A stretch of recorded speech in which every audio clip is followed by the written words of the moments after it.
20. 집착 없는 행. 불자들이여, 보살의 집착 없는 행이란 무엇입니까?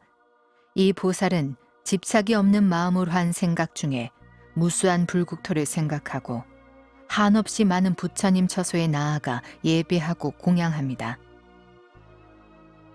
보살은 부처님의 광명을 보거나 설법을 듣더라도 집착이 없으며 지방세계와 부처님과 보살과 모인 대중에게도 집착이 없습니다.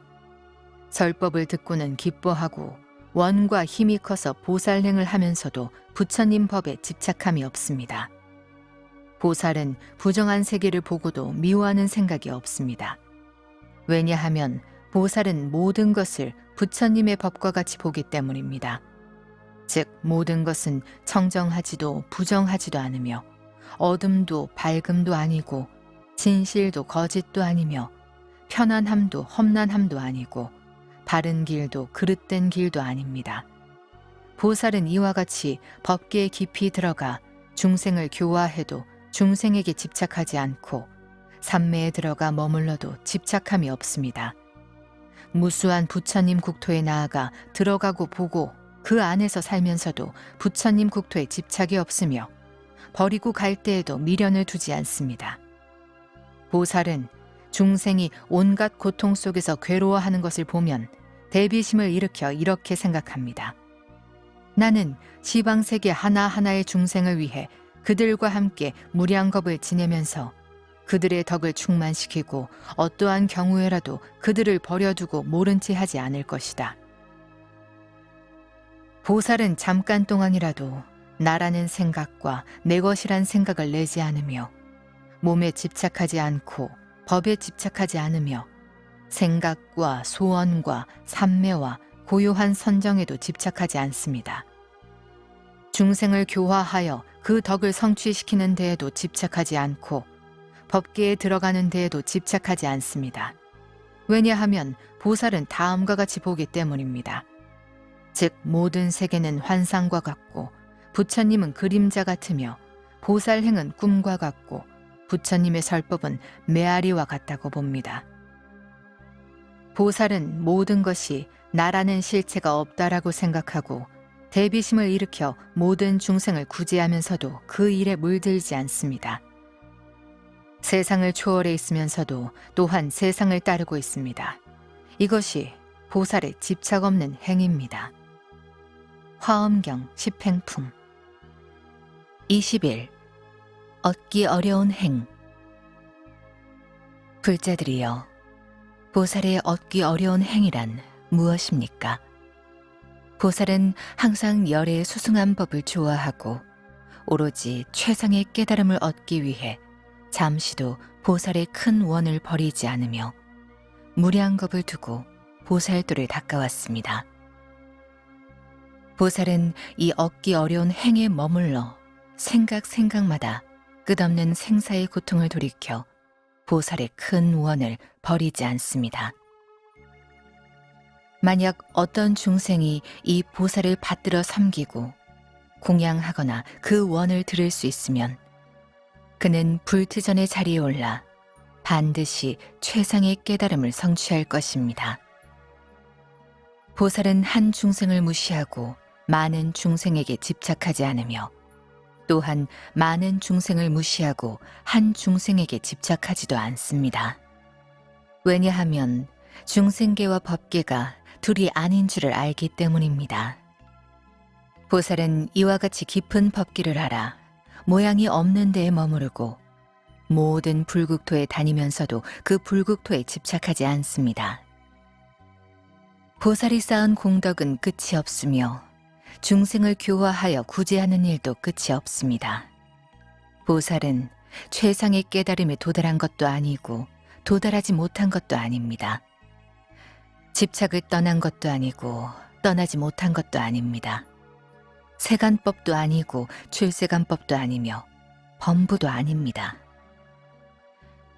보살은 이와 같이 어려운 마음을 성취하여 항상 보살행을 쌓고 모든 중생으로 하여금 영원히 나쁜 길을 떠나 삼세 부처님의 법에 편안히 머물게 합니다.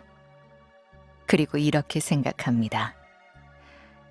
중생은 은혜를 모르고 원수처럼 해치며 삿된 소견에 집착하여 미혹해 있다. 어리석어서 탐욕과 애착과 온갖 번뇌에 사로잡혀 헤매고 있다. 만약 그들이 은혜를 알고 지혜롭고 또 선지식이 세상에 가득하면 나는 결코 보살행을 닦을 필요가 없을 것이다. 그러므로 나는 그들을 위해 보살행을 닦지 않을 수 없다.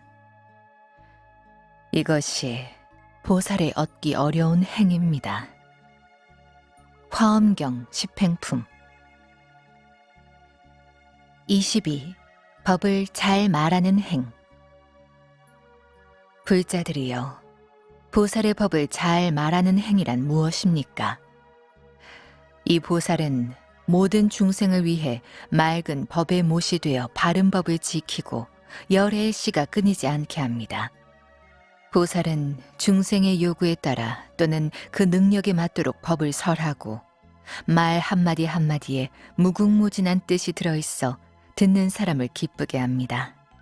가령 여러 가지 업보로 된 무수한 중생이 한 곳에 모여 있어 그들의 말이 각기 다르고 묻는 내용이 다를지라도 보살은 한 생각에 모두 알아듣고 하나의 진리로 그들의 의심을 풀어주고 눈을 뜨게 합니다.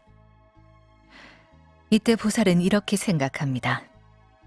한 터럭 끝에 순간마다 무수한 중생이 와서 모이고 이와 같이 매 순간마다 과거, 현재, 미래에 걸쳐 모일지라도 중생은 다 할 수가 없다. 그 중생의 말은 서로 다르고 묻는 내용도 저마다 다를 것이다. 그러나 나는 그와 같은 중생의 문제를 다 들어주고 마음에 조금도 두려워함이 없이 한마디 말로써 의심의 그물을 끊어 그들을 기쁘게 해주리라. 보살의 설법은 진실하며 한마디 한마디마다 깊은 지혜가 들어있고 그 지혜의 빛은 모든 세계를 비추어 중생의 공덕을 완성시킵니다. 보살은 법을 잘 말하는 행에 머물러 스스로 청정하고 집착이 없는 방편으로 중생을 제도합니다. 불자들이여, 이런 보살에게는 10가지 몸이 있습니다.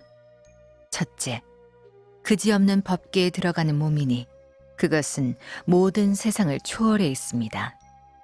둘째, 미래의 몸이니 그것은 어떠한 국토에도 날 수 있습니다. 셋째, 태어나지 않는 몸이니 그것은 일찍이 없었던 진리를 얻습니다. 넷째, 멸하지 않는 몸이니 모든 법은 말로 다 표현할 수 없습니다. 다섯째, 진실한 몸이니 그것은 진실한 도리를 얻은 것입니다. 여섯째, 무지를 떠난 몸이니 그것은 중생의 요구에 따라 교화합니다. 일곱째, 변하지 않는 몸이니 그것은 여기에서 죽어 저기에 태어나는 일이 전혀 없습니다. 여덟째, 무너지지 않는 몸이니 법계의 본성은 깨뜨리지 않습니다. 아홉째, 한 모양의 몸이니 과거, 현재, 미래는 나타내 보일 수 없습니다. 열째, 모양이 없는 몸이니 그것은 모든 법의 모양을 잘 분별합니다. 보살은 이와 같은 10가지 몸을 성취하고 모든 중생의 집이 됩니다. 왜냐하면 착한 능력을 길러주기 때문입니다. 보살은 모든 중생의 구원의 손길이 됩니다. 그들에게 두려움이 없는 마음을 주기 때문입니다. 보살은 모든 중생에 의지할 곳이 됩니다. 중생을 편안한 세계에 살게 하기 때문입니다. 보살은 모든 중생의 길잡이가 됩니다. 중생에게 바른 길에 이르는 문을 열어 보이기 때문입니다. 보살은 모든 중생의 스승이 됩니다. 중생을 진실한 법에 들게 하기 때문입니다. 보살은 모든 중생의 등불이 됩니다. 중생에게 그들이 지은 업보를 환히 보게 하기 때문입니다. 보살은 모든 중생의 밝은 지혜가 됩니다. 중생에게 심오한 진리를 얻게 하기 때문입니다. 보살은 모든 중생의 빛이 됩니다. 중생에게 열애의 걸림없는 능력을 나타내기 때문입니다. 이것이 보살의 법을 잘 말하는 행입니다. 보살이 이 행에 머무르면 모든 중생을 위해 맑은 법의 연못이 됩니다.